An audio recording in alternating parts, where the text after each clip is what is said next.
А вот так выглядит озеро Захрапково. Это я еду вот так вот по пути домой просто вот. С района еду в деревню. И по пути вот просто гляжу, вот какие озерца попадаются мне на дороге. Я просто еду домой. Был в городе, еду в деревню. И вот что я вижу. Во.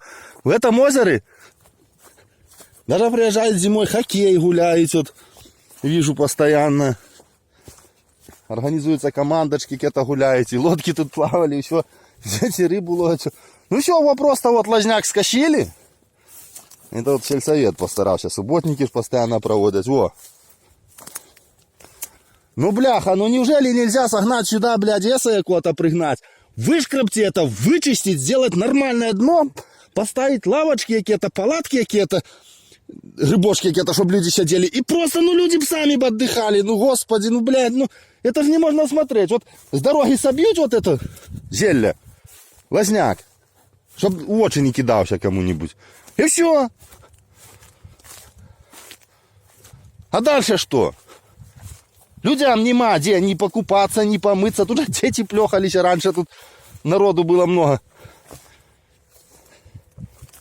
Ни карася посидеть, пенсионеру половать. Нема, ни хрена. Вот это озеро. И сейчас вот буду ехать вон дальше. Борисовская в начале такое ж будет.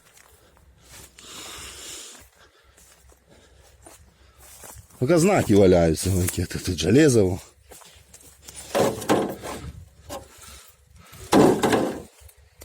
Вот это озеро.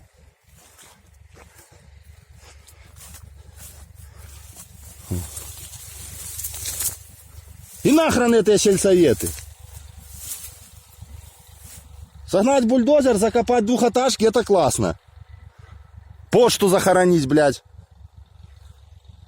А людям досуг, людям отдых, людям красоту. Было озеро, сохраняйте. Я считаю, что не справляются с работой чиновники, не справляются. И они не работают. Ни председатели сельсоветов, ни директора совхозов. На чьем это балансе все? Если покосить, они сгоняют весь район. Сделайте окультурьте. А вон вообще Поташенское озеро, это же огромнейшее озеро на территории было района. Если проехать, показать, это жесть. Я, кстати, проеду, наверное, засниму, что там делается.